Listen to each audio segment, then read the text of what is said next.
السلام علیکم ورحمۃ اللہ وبرکاتہ۔ بسم اللہ الرحمن الرحیم۔ آج آپ حضرات کے سامنے تیمم کے کچھ مسائل عرض کیے دیتا ہوں۔ اللہ پاک نے اس امت پر جو خصوصی انعامات فرمائے ہیں ان میں سے ایک یہ بھی ہے کہ اگر کہیں پانی نہ ملے تو پاک مٹی سے تیمم کرنے کو پانی کے قائم کام کر دیا ہے۔ فَتَيَمَّمُوا صَعِيدًا طَيِّبًا قرآن حکیم میں آتا ہے۔ اب تیمم کن کن مواقع پر کرنا جائز ہے اور کس چیز سے کیا جاتا ہے، اس کا کیا طریقہ ہے، وہ آپ حضرات کے سامنے آج کی اس نشست میں رکھا جائے گا۔ پہلی بات کہ تیمم کرنا کب جائز ہوتا ہے، تو اس میں ایک یہ ہے کہ آپ نے پاس پانی نہیں ہے اور 1 میل تک پانی کے ملنے کی توقع بھی نہیں ہے، تو اس صورت میں تیمم کرنا جائز ہے۔ یا یہ ہے کہ پانی تو موجود ہے لیکن تھوڑا ہے، اگر اس سے وضو کیا جائے تو کھانے پینے کے لیے پانی کم ہو جاتا ہے، تو اس صورت میں بھی تیمم کرنا جائز ہے۔ اسی طرح پانی کسی ساتھی کے پاس موجود ہے لیکن وہ ساتھی وہ پانی مہنگے داموں دے رہا ہے، جو اس پانی کا نرخ ہے اس سے بڑھا کے دے رہا ہے، یا یہ کہ وہ مہنگا تو نہیں دے رہا، مناسب ریٹ پہ دے رہا ہے لیکن آپ کے پاس پانی کی خریداری کے لیے پیسے نہیں ہیں، تو اس صورت میں بھی تیمم کرنا جائز ہے۔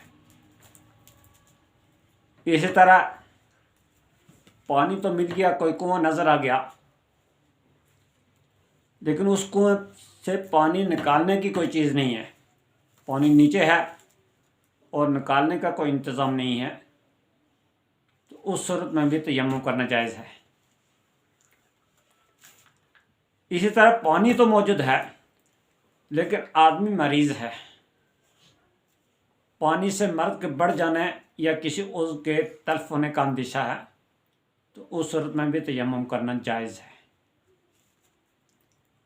اسی طرح پانی سرد ہے اور گرم کرنے کا کوئی انتظام نہیں ہے، اگر گرم کرنے کا انتظام ہے تو پھر تو جائز نہیں ہوگا۔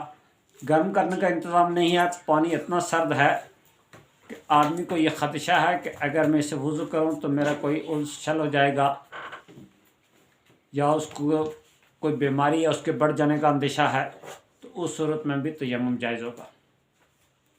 اسی طرح کوئی فالج کا مریض ہے اور اس کو وضو کرانے والا کوئی نہیں ہے اور خود وضو کر نہیں سکتا، تو وہ بھی تیمم کر سکتا ہے۔ اب تیمم کیا کس چیز سے جائے گا، تو ہر وہ چیز جو مٹی یا مٹی کی جنس، زمین کی جنس سے ہو، جو چیز زمین کی جنس سے ہو، مٹی ہو، پتھر ہو، جو بھی زمین کی جنس سے ہو تو اس سے تیمم کیا جاتا ہے۔ پتھر اور اینٹ وغیرہ یہ بھی زمین کی جنس سے ہے۔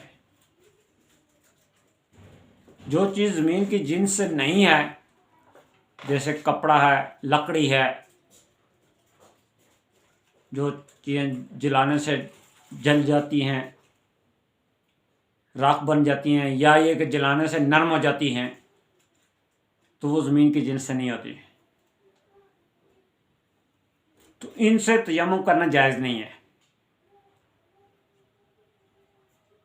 ہاں اگر ان کے اوپر کوئی گرد و غبار لگا ہوا ہے، مثلا کوئی لکڑی ہے اس کے اوپر خوب گرد ہے، تو اس صورت میں اس گرد پر ہاتھ مار کے تیمم کرنا جائز ہے، لیکن گرد نہیں ہے تو محض لکڑی، کپڑے وغیرہ یا ایسی چیزوں سے جو زمین کی جنس سے نہیں ہے تیمم جائز نہیں ہوگا۔ जो ज़मीन की जिन्स हैं जैसे पत्थर वगैरह, इन पर बेशक गर्द ना हो तो इनसे तयम्मुम करना जायज़ है। अब तयम्मुम का तरीका यह है कि ये 2 ज़रबे हैं। एक मरतबा दोनों हाथ मट्टी पे या पत्थर पे मारेंगे और फिर इनको आपस में झाड़ा जाएगा। ये झाड़ना मुस्ताहब है। तो पहली मरतबा ये झाड़ कर तो मुंह पर फेरेंगे, फिर दूसरी मरतबा फिर ज़मीन पर दोनों हाथ मारेंगे तो फिर बाजू पर मलेंगे। बाजू के मलने का जो मुस्ताहब तरीका वो ये है कि पहले बाएं हाथ के जो अंगूठा और शहादत वाली उंगली है इसको अलग करके बाकी जो 3 उंगलियां हैं उनको दाएं हाथ की उंगलियों को रख कर तो कोनी की तरफ खींचा जाएगा। कोनी के 5 के तब फिर जो है ना, ये दूसरी जो उंगलियां हैं अंगूठा और उंगली, इसको इस साइड से मल के तो कोन हाथ की तरफ लाया जाएगा। तो यानी नीचे की साइड से पहली 3 उंगलियां और हथेली उनको खींचा जाएगा और वापस लाते हुए कोनी की दूसरी जानिब से, हथेली की दूसरी जानिब से फिर अंगूठा और शहादत की उंगली ये रखेंगे बाजू के साथ और हथेली भी। तो इस तरीके से उसको उंगलियों की तरफ लाएंगे। यही तरीका बाएं हाथ में भी इख्तियार करेंगे। बस तयम्मुम में ये 2 ज़रब है, एक चेहरे के लिए और एक बाजू के लिए। अलबत्ता तयम्मुम में नीयत फ़र्ज़ है। वुज़ू के अंदर नीयत सुन्नत है, तयम्मुम के अंदर बग़ैर नीयत के तयम्मुम नहीं होगा। उसकी वजह यह है कि वुज़ू चूँकि पानी से होता है, पानी के अंदर पाकीज़गी पाक करने की एक सलाहियत मौजूद है, वो गंदगी को दूर करता है।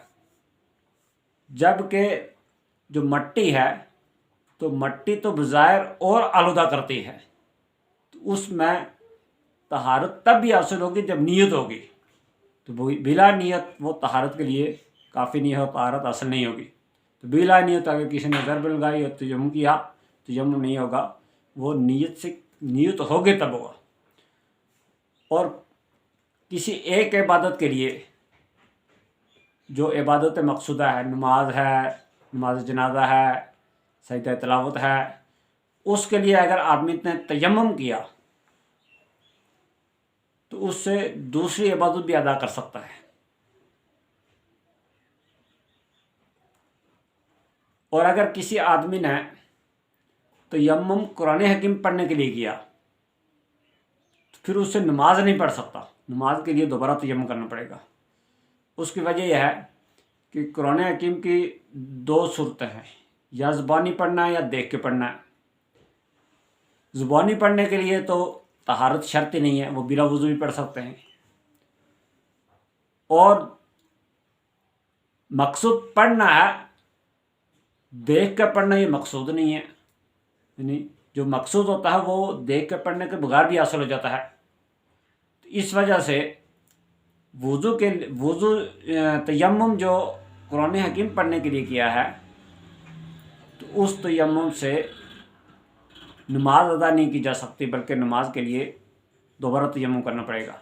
अलबत्ता एक नमाज के लिए किया तो दूसरी नमाज भी हो सकती है, सजदा तिलावत के लिए किया नमाज हो सकती है, नमाज के लिए किया सजदा तिलावत हो सकती है। इसी तरह नमाज के लिए किया तो कुरान हकीम भी पढ़ सकते हैं।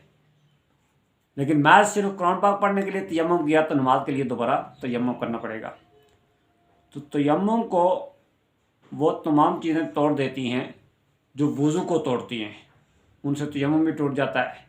और उसके साथ साथ तयम्मुम मज़ीद पानी के नज़र आने से भी टूट जाता है। किसी को पानी मिला, तयम्मुम किया हुआ था, अभी पानी नज़र आ गया, तयम्मुम उसको टूट गया। यहाँ तक कि अगर नमाज के दौरान उसको पानी नज़र आ गया तो नमाज भी टूट गई।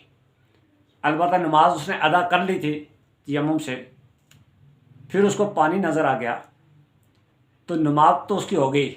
अब उस नमाज को दोबारा पढ़ना लाजमी नहीं है। अलबत्ता अब तयम्मुम उसका टूट गया, आइंदा जो नमाज पढ़ेगा वो वुज़ू करके पढ़ेगा। तो जिन चीज़ों से वुज़ू टूटता है तयम्मुम उनसे भी टूटता है। और तयम्मुम पानी के नज़र आने से, जबकि पानी पर कादिर भी हो, पानी नज़र आया लेकिन वहाँ पानी लेने पर कादिर नहीं है तो फिर नहीं टूटेगा। पानी नज़र आया और पानी लेने पर कादिर भी है तो उस सूरत में तयम्मुम टूट जाएगा। अल्लाह तबारक व तआला से दुआ है, अल्लाह पाक समझने के अमल करने की तौफीक अता फरमाए।